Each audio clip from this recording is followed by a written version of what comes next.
الحمد لله الحمد لله وكفى وسلام على عباده الذين اصطفى أما بعد فأعوذ بالله من الشيطان الرجيم من همزه ونفخه ونفثه ومن آياته أن خلق لكم من أنفسكم أزواجا لتسكنوا إليها وجعل بينكم مودة ورحمة إن في ذلك لآيات لقوم يتفكرون۔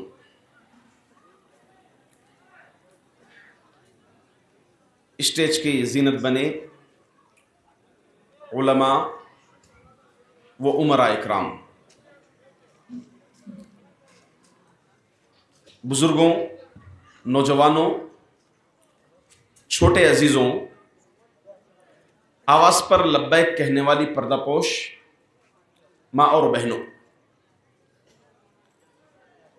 جیسا کہ آپ نے میرا موضوع سماعت فرمایا، میاں بیوی کے باہمی اختلافات، اسباب، علاج۔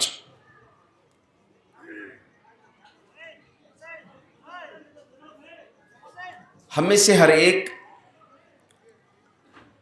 سکون چاہتا ہے،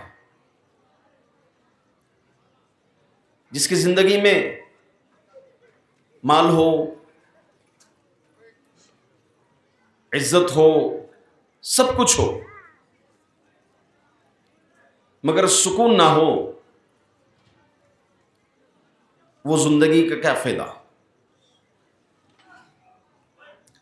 اللہ رب العزت یہ سکون اس دیواجی رشتے یعنی نکاح کے اندر رکھا ہے۔ میاں بیوی کے رشتے میں اللہ تعالیٰ یہ سکون رکھا ہے۔ اللہ اپنی نعمتوں کو گناتے ہوئے یہ نعمت کو بھی گناتا ہے، وَمِنْ آيَاتِهِ أَنْ خَلَقَ لَكُم مِّنْ أَنفُسِكُمْ أَزْوَاجًا۔ اللہ کی نشانیوں میں سے ایک نشانی یہ بھی ہے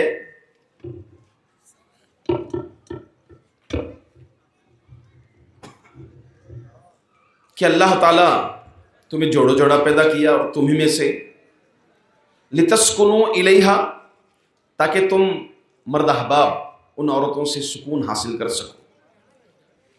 وَجَعَلَ بَيْنَكُمْ مَوَدَّةً وَرَحْمَةً، پھر اللہ تمہارے درمیان اس رشتے میں مودت اور رحمت دونوں چیزیں ڈالی ہے۔ مودت، محبت، جو اللہ تعالیٰ جن سے مخالف کے اندر جذبات رکھتا ہے، اور رحمت، ایک دوسرے پر رحم، کرم۔ یہ اللہ رب العزت اسی رشتے کے اندر رکھا ہے، اور یہ رشتہ دنیا کا سب سے پہلا اور عظیم رشتہ ہے۔ اللہ نے آدم کو پیدا کرنے کے بعد حوا علیہ السلام کو پیدا کیا، تو اس طرح سے باپ بیٹے کا رشتہ، چچا بھتیجے کا رشتہ، بھائی بہن کا رشتہ، سب باپ کے رشتے۔ پہلا رشتہ جو قائم ہوا، جس سے نسل انسانی کی شروعات ہوئی، وہ میاں بیوی کا رشتہ ہے۔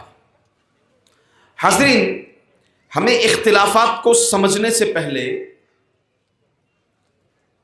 کچھ بنیادی باتیں ہیں، ان بنیادی باتوں کو جاننا چاہیے، یا ایک طرح سے یہ سمجھ لیں یہ میری بنیادی باتیں اختلافات کے اسباب کا حل ہے۔ پہلی چیز یہ ہے کہ نکاح کرنے والا یا نکاح کرنے والی نکاح کے وقت ہی اپنی نیت کی اصلاح کر لینا چاہیے۔ انما الاعمال بالنیات، اعمال کا دار و مدار نیتوں پر ہے۔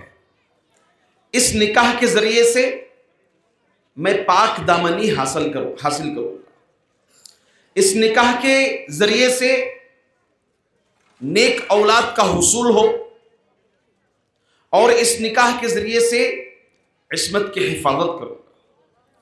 تو یہ مقصد نکاح کے وقت ہی ہونی چاہیے. نکاح ایسا نہیں کہ عام رواج کی طرح کر لیے، بلکہ ایک مومن کے نکاح میں فرق یہ ہے کہ اس کی نیت یہ ہو. اسی طرح سے ایک دوسری بات یہ بھی ہے کہ مرد جس عورت سے بیاہ کر کے گھر لا رہا، نکاح کر کے گھر لا رہا ہے، اسے یہ ذہن میں ہونا چاہیے کہ وہ بہت ہی بڑا عہد و پیمان کیا، بہت ہی بڑا معاہدہ کر کے لے آیا، جسے اللہ نے قرآن میں یوں فرمایا وَأَخَذْنَا مِنْكُمْ مِيثَاقًا غَلِيظًا، کہ تم بہت ہی بڑا عہد و پیمان کیے ہو. یعنی عہد و پیمان کا مطلب یہ ہے کہ میں اس عورت کو، بیوی کو اچھے طریقے سے گھر پر رکھوں گا، اس کے جو حقوق ہیں وہ حقوق میں اس کو عطا کروں گا.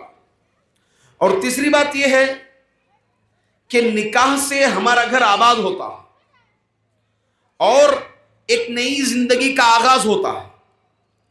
اگر یہ زندگی کا آغاز جتنے بہتر طریقے سے ہوگا اتنا گہرا اثر آئندہ کی زندگی میں ہوگا.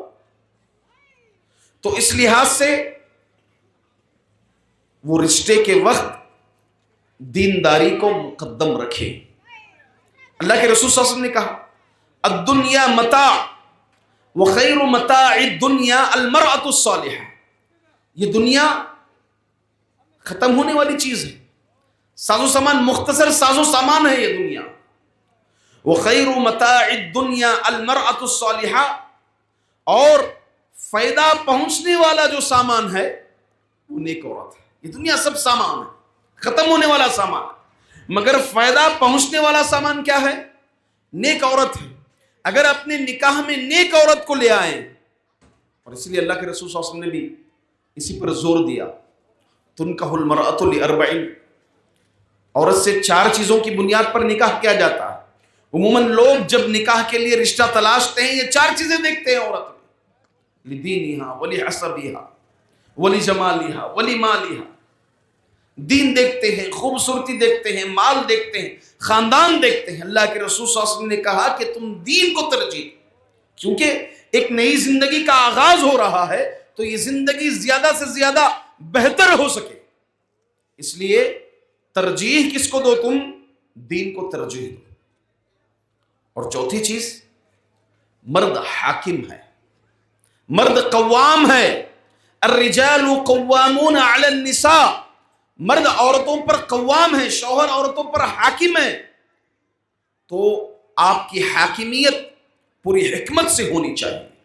ایسا نہیں کہ آپ کی حاکمیت میں بیجا مردانگی کا اظہار ہو، زیادتی ہو، سختی ہو، یا پھر یہ بھی مطلب نہیں کہ آپ ڈھیل دے دو، بلکہ مرد کو نگران اور قوام کی حیثیت سے رہنا ہے. اور آخری چیز کہ جس عورت کو لائے ہیں اس کی حق تلفی نہ ہو، کیونکہ اگر یہاں ہم دنیا میں حق تلفی کریں گے تو کل قیامت کے دن اللہ رب العزت کے پاس پکڑے جانے ہیں، پوچھنے ہیں ان حقوق کے تعلق سے. آپ صلی اللہ علیہ وسلم نے فرمایا میرے صحابہ تمہیں معلوم ہے کہ مفلس کون ہے؟ صحابہ نے کہا جس کے پاس دینار و درہم نہ ہو وہ مفلس ہے.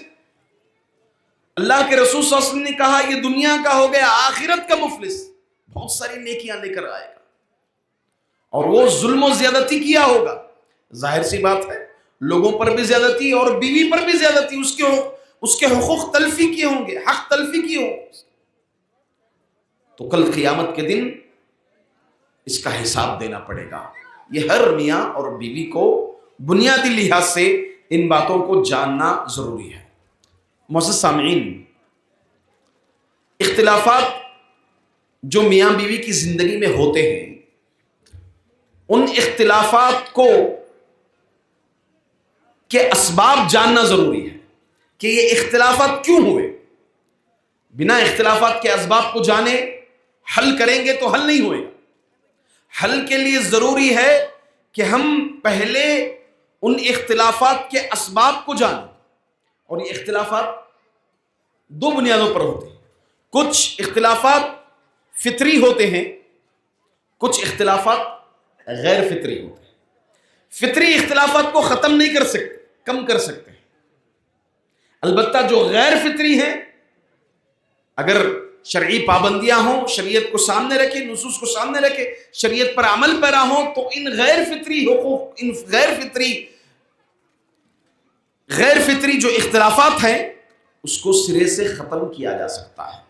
فطری اختلافات جیسے کسی میں غصہ زیادہ مزاج میں، عورت کے مزاج میں سستی ہو سکتے ہیں، ان فطری جو اختلافات ہیں، ان اختلافات کی وجہ سے یا اس کو سبب بنا کر جو اختلافات کیے جاتے ہیں اس کو ہم کم کر سکتے ہیں، مگر سرے سے انہیں ختم نہیں کر سکتے۔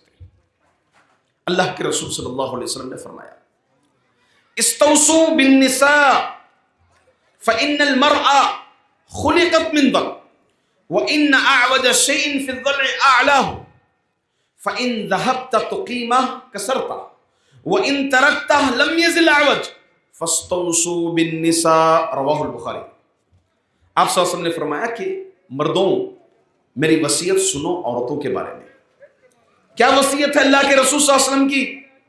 کہ عورت پسلی سے پیدا کی گئی ہے، اور وہ بھی اس میں بھی اونچے مقام سے۔ اگر تم اسے سیدھا کرنے جاؤ گے تو ٹوٹ جاؤ گے، اور اگر چھوڑ دو گے تو اور ٹیڑھی ہوگی۔ لہٰذا تم عورتوں کے بارے میں میری وصیت کو مانو کہ ان کے ساتھ خیر خواہی کا معاملہ کرو۔ تو حاضرین، اس حدیث پہ غور کریں، اس روایت میں خطاب جو اللہ کے رسول صلی اللہ علیہ وسلم کا ہے وہ مردوں سے ہے۔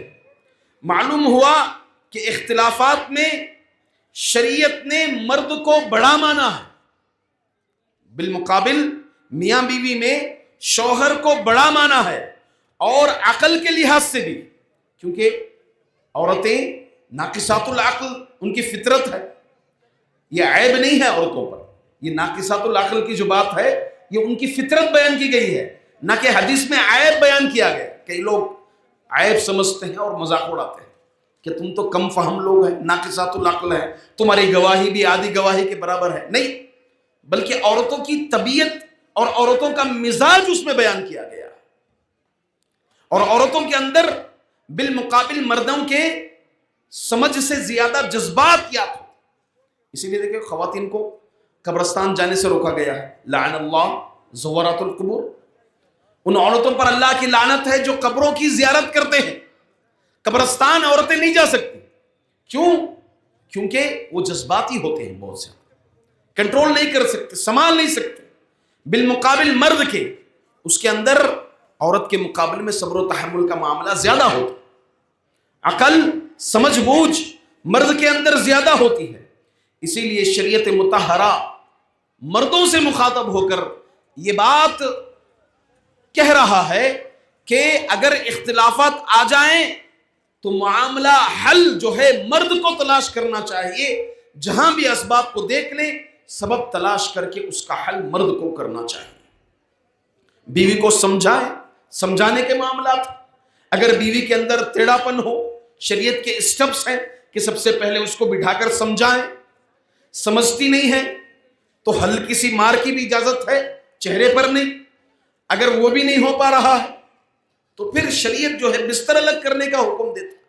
یہ اسٹیپس ہیں، ان اسٹیپس کو اپنانا چاہیے۔ ان اسٹیپس کے تحت اگر چلے تو یقیناً اختلافات کم ہو سکتے ہیں اور معاملہ حل ہو سکتا ہے۔ مردوں اور عورتوں میں باہمی مزاج میں فرق ہوتا ہے۔ اگر کوئی مرد یہ چاہ لے، شادی سے پہلے یہ سوچے کہ مجھے ایسی ایسی ایسی بیوی چاہیے، قیامت آ جائے گی ایسی بیوی نہیں ملے گی اس کو۔ اور عورت اگر چاہے کہ مرد مجھے شوہر یہ مزاج کا ہونا چاہیے، یہ مزاج کا ہونا چاہیے، ایسا ہونا چاہیے، یہ خوبی ہونی چاہیے اس کے اندر، اسے وہ مزاج نہیں ملے گا، کیونکہ اللہ تعالیٰ مزاج میں فرق رکھا۔ ہر ایک کا مزاج، ہر ایک کی طبیعت الگ ہوتی ہے. کسی کے اندر سستی، کسی کے اندر غصہ زیادہ، کسی کے اندر کاہلی، کوئی زیادہ ایکٹیو. یہ سب مزاج میں اللہ رب العزت، کسی کو یہ چیز پسند ہے، کسی کو ایسا رہنا پسند ہے، مختلف مزاج ہے. تو لہٰذا اس مزاج سے اگر ہم سیدھا کرنے پر تل جائیں کہ میں سیدھا کر کے رہوں گا، تو سمجھ جائیں طلاق کا سبب بن رہا ہے. اور ایسا بھی نہیں کہ ڈھیل ہی دے دیں، یہ سدھرنے والی نہیں، تو سمجھیں یہ بھی جو ہے سبب بن جائے گا طلاق کا.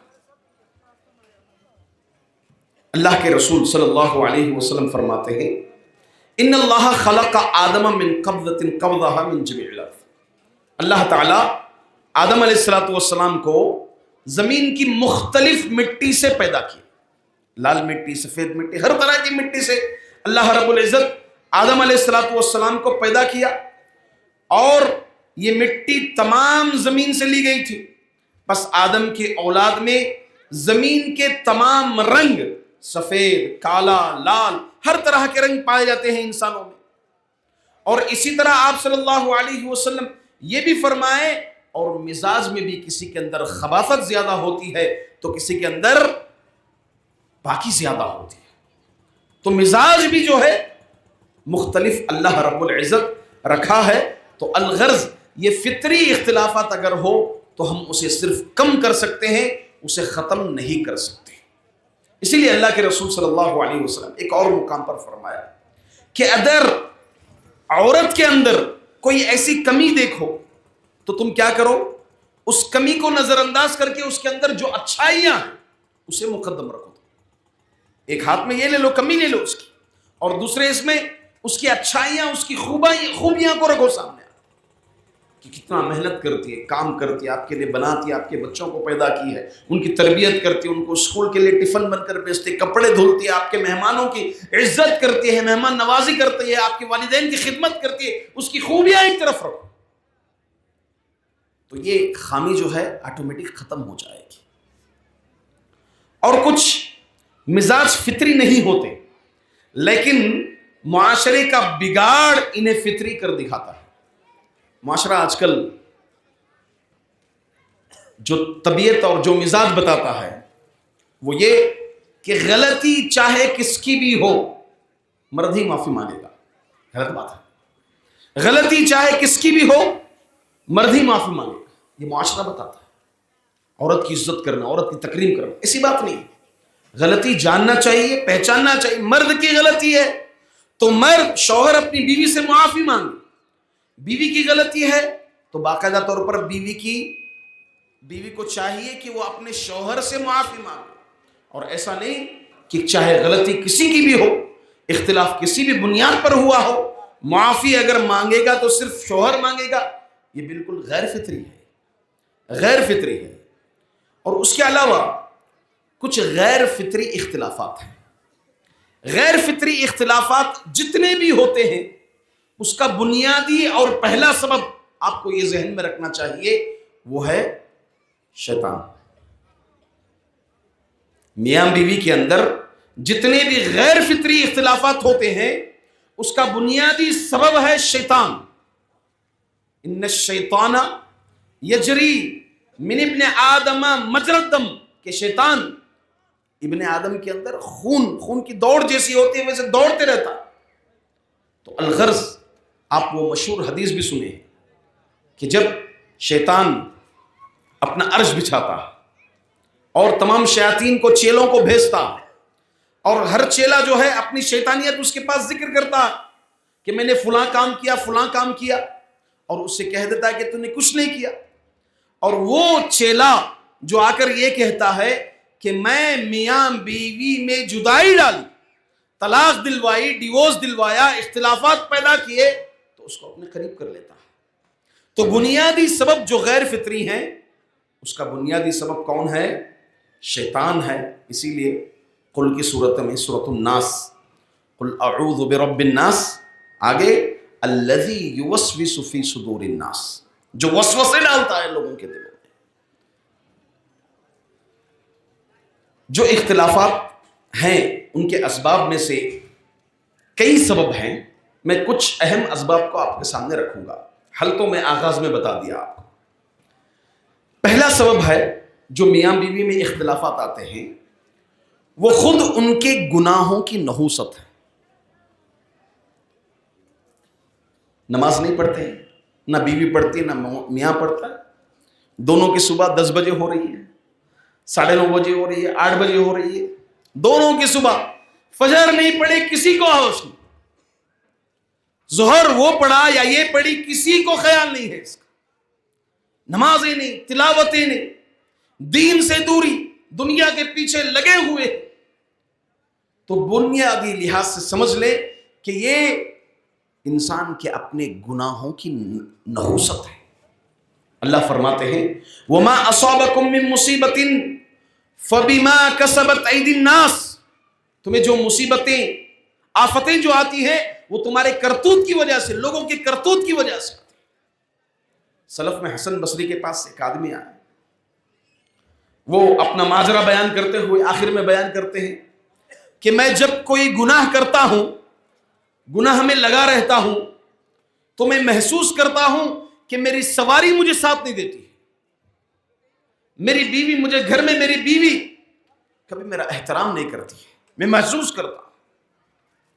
تو الغرض یہ دراڑے، یہ اختلافات جو آتے ہیں انسان کے اپنے گناہوں کی وجہ سے. اس کو دیکھنا چاہیے، اختلاف ہوا ہے تو دیکھنا چاہیے کہ میرے اندر دین کی کون سی کمی ہے. اور اسی طرح شکوک و شبہات، بدگمانیاں، شوہر بیوی پر بدگمانی اور بیوی شوہر پر بدگمانی مختلف طرح سے ہوتی ہے. شوہر تاخیر سے آ رہا ہے، بیوی گمان کرنے لگتی ہے کہ کہاں جا کے آئے. اب یہ تلاشتے نہیں ہے کہ کیا کام تھا. بیوی کے پاس فون ہے، کوئی کانٹیکٹ لگ گیا، اب شوہر اس پر بدگمانی کرنے لگتا ہے بجائے تحقیق کے. ایک مومن بدگمانی کرنا درکنار، اپنے آپ پر بدگمانی کا موقع بھی نہیں دیتا. اللہ کے رسول صلی اللہ علیہ وسلم اعتکاف میں ہیں. اما صفیہ رضی اللہ عنہا گئیں آپ کے پاس زیارت کے لیے. آپ مسجد کے دروازے پر صفیہ کو چھوڑ رہے تھے، دو لوگ گزر رہے تھے سلام کرتے ہوئے. اللہ کے رسول صلی اللہ علیہ وسلم نے کلیئر کیا کہ بھائی یہ میری بیوی صفیہ ہے. کہا اللہ کے رسول آپ کے تعلق سے کون گمان کرے گا ایسا؟ کہا کہ تو نہیں، تیرے خون میں جو رگوں میں جو شیطان دوڑ رہا یہ ایسے خیالات ڈال سکتا ہے.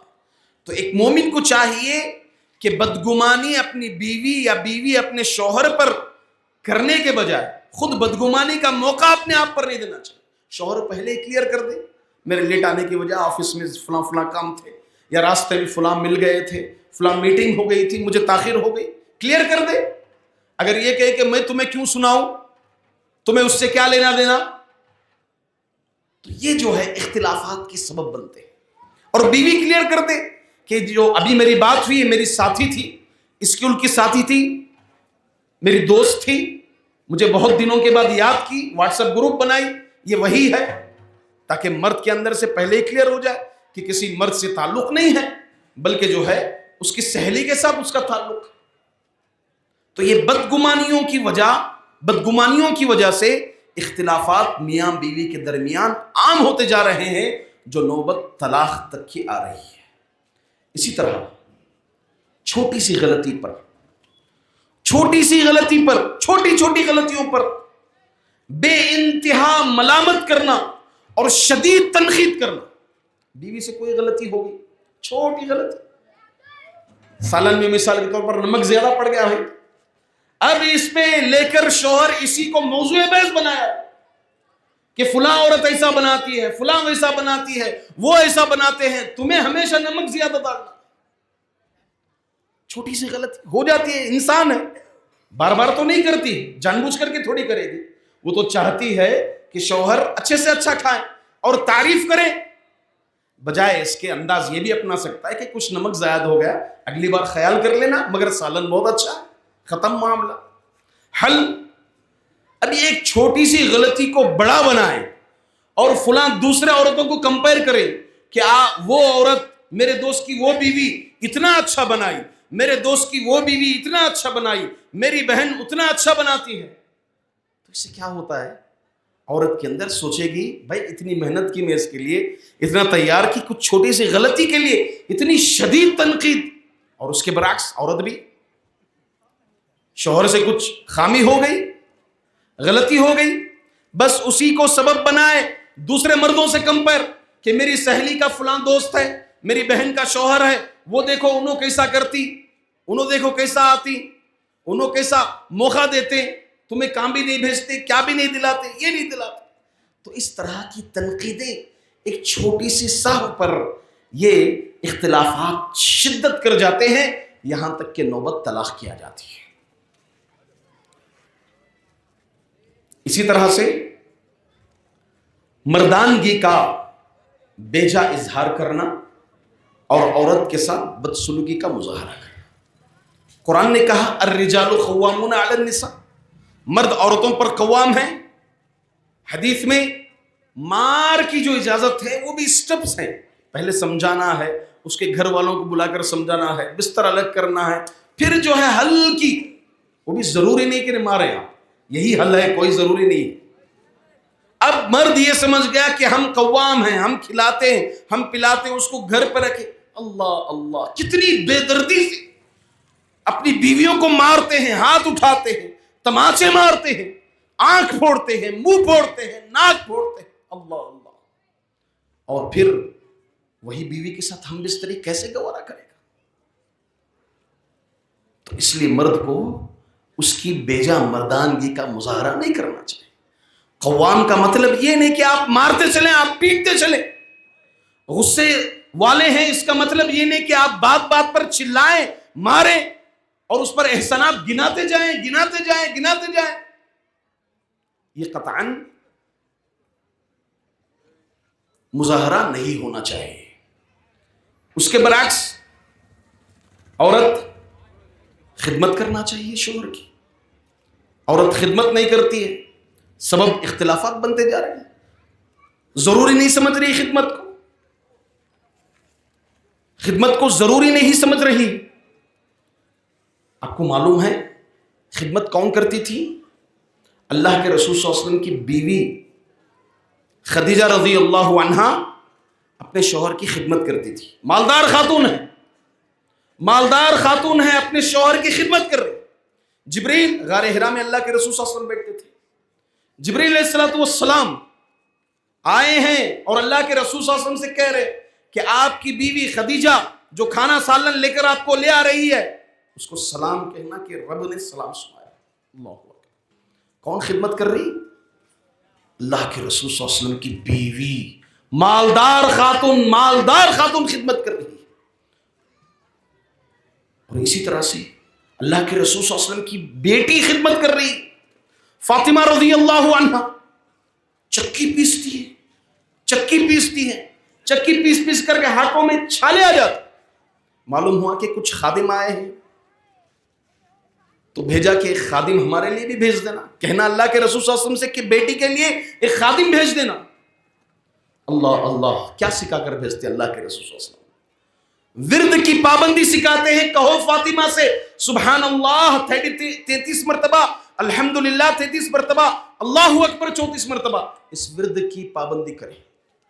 یہ ورد، یہ اذکار، ہاں عورت کو چاہیے. اس میں ایک تعلیم ہے کہ عورت اگر یہ سمجھتی ہے کہ کام، اس سے پہلے یہ بات سمجھے عورت کہ گھر کا کام کاج یہ عورت کی فطرت ہے. عورت کو فطرت سے بغاوت نہیں کرنا چاہیے. گھر کا کام کاج اگر کوئی عورت کرتی ہے فخر سے کرنا چاہیے، کیونکہ یہ اس کی فطری چیز ہے. اور کتنی عورتیں یہ سمجھتے کہ گھر کا کام کاج ہم کریں، اس کو عیب سمجھتی کہ گھر کا کام کاج تو کر رہی، میں نہیں کرتی. نہیں، گھر کا کام کاج کرنا چاہیے. اور والدین کو چاہیے کہ اپنی بچیوں کو بچپن ہی سے یہ چیزیں سکھائیں. خدمت کرنا، گھر میں پکانا، دسترخوان رکھنا، یہ والدین کو چاہیے سکھائیں.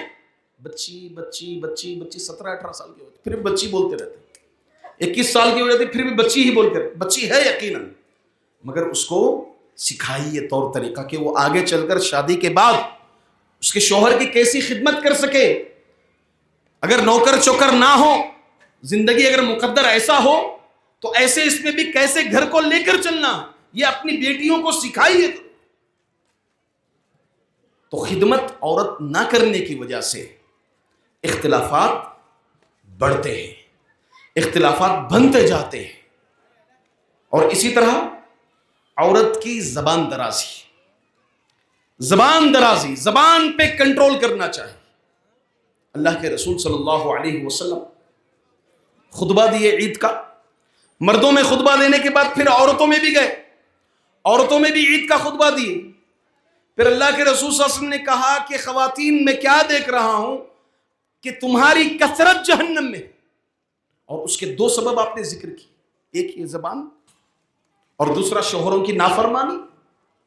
شوہروں کی نافرمانی, یہ زبان, یہ دو سبب.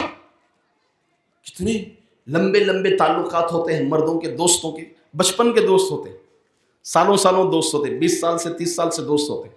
اس کے گھر کے بارے میں اس کو نہیں معلوم ہوتا. دونوں کی بیویاں صرف 5 منٹ کے لیے مل جائیں, پورا بایو ڈاٹا ہوتا ہے اس کے پاس, پوری معلومات ہوتی ہے. خیر فطری چیز ہے, مگر یہ نہیں کہ شوہر پر اپنی یہ زبان درازی کرے, کنٹرول کرے. اور مرد کو چاہیے صبر و تحمل سے کام لے. اب جب آپ دیکھ لیے کہ اس کے اندر فطری یہ معاملہ ہے تو آپ خاموش ہو جائیں. آپ سمجھدار ہیں, آپ قوام ہیں. شریعت نے آپ کو مخاطب کیا ہے, استوصوا بالنساء. عورت کی فطرت آپ کو بتائی ہے کہ آپ بڑے ہیں, آپ عقل والے ہیں, اور آپ ذمہ دار ہیں, بیوی کے بھی ذمہ دار ہیں, بچوں کے بھی ذمہ دار ہیں. اور کل قیامت کے دن سب اپنی ذمہ داری کے متعلق پوچھے جائیں.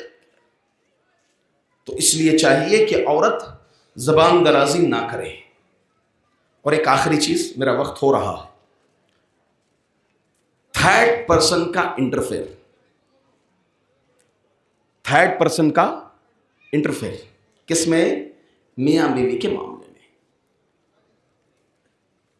غلط فکر, غلط سوچ, یا تو شوہر کی ماں کا ہوتا یا شوہر کی بہن کا ہو, کہ شوہر کی ماں دیکھتی ہے شادی سے پہلے بچہ کچھ اور تھا, شادی کے بعد کچھ اور ہو رہا ہے. مرد کو چاہیے بیلنس کریں. ایسا نہیں کہ ماں کی باتوں میں آ گیا, بغاوت پہ اتر آیا, بیوی کو مارنا پیٹنا شروع کر دیا. اور ایسا نہیں کہ بیوی کا لولو بن گیا کہ ماں کی نافرمانی کرنے لگ رہا ہے. نہیں, بیلنس کریں, موقع کو سمجھے, نزاکت کو سمجھے, محل کو سمجھے, سمجھ کر کے سوچ کر کے اس معاملے کو حل کریں. اور والدہ کو چاہیے, ساس کو چاہیے کہ یہ ہمیشہ رہنے والا رشتہ ہے, انہیں آگے زندگی کرنا.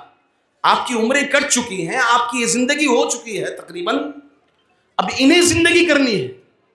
تو ایسے کوئی امور اپنے بیٹے کے ذہن نشی نہ کرے کہ میاں بیوی کا اختلاف کا سبب بن رہا ہے. یا پھر ننن شوہر کوئی تحفہ لے کے آ جائے, بہن بھائی کو بھڑکاتے کہ اتنے بڑے تحفے کی کیا ضرورت ہے, بیوی کو اتنے بڑے تحفے کی کیا ضرورت ہے. پھر اکڑنا شروع ہو جائے گی, مچلنا شروع ہو جائے گی, یہ سب مسائل شروع ہو جائیں گے. نہیں, ہم شیطانی کام نہیں کرنا. کیوں؟ کیونکہ رشتے میں خراب کرنے والا کون ہے؟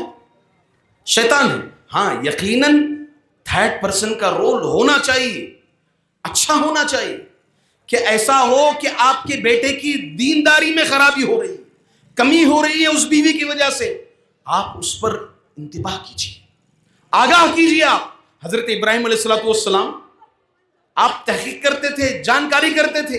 اپنے بیٹے گھر اسماعیل کے گھر آئے تھے, بیوی تھی, پوچھا اسماعیل کے متعلق, شکوے شکایتیں کرنے لگی.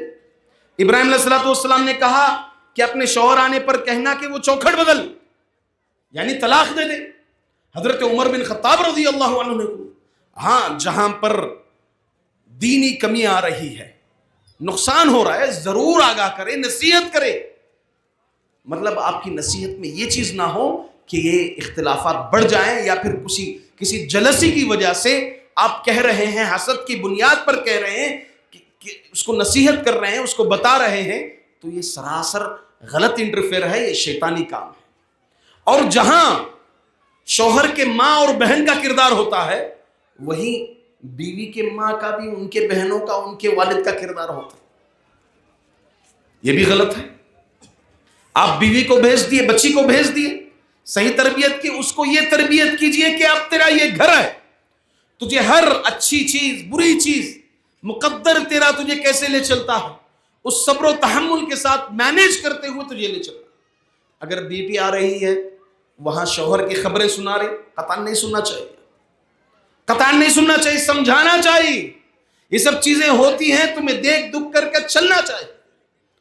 اب بیجا چیزیں سن کر، میاں بیوی کے جو پرسنل امور سن کر کے، اس میں بیجا مشورے دے کر کے، اور اختلافات کے وقت بیٹھ جانا اور بیٹھ کر کے یہ کہنا کہ ہم نے آج تک بیٹی کو ایسا نہیں کیا ویسا نہ کیا، آج تک ہماری بیٹی جھاڑو نہیں پکڑی، آج تک برتن نہیں مانجی، تمہارے گھر میں آ کے اتنے کام کرنا، کپڑے دھلنا، فلاں کی خدمت کرنا، بیٹی ہے یا مشن ہے؟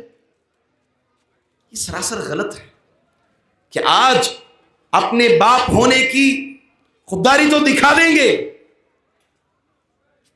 ایسے موقع پر لڑنے جھگڑنے چلے جائیں گے آپ، یا پھر اسی طرح کچھ اختلافات ہو جائیں تو لڑکی والوں کی طرف سے ایسے لوگوں کو چنا جاتا ہے جو لڑائی جھگڑا یا پھر چرب زبانی کے لوگ ہوں، اور مرد کی طرف سے بھی ایسے لوگوں کو چنا جاتا ہے جو چرب زبانی کے ہوں، لڑائی جھگڑے کے قابل ہو، بری بری باتیں، بڑی بڑی باتیں، گالیاں دینے والے، ایسے لوگوں کو چن کر لایا جاتا ہے فیصلے کے لیے۔ یہ سراسر غلط ہے۔ اصلاح کا مادہ، سمجھدار، موقع کو سمجھنے والا، اصلاح کرنے والا، بلکہ عالم دین کا انتخاب کرنا چاہیے، اور اسی طرح قوم کی فکر رکھنے والے ایسے احباب کا انتخاب کرنا چاہیے ایسے امور کے حل کے لیے۔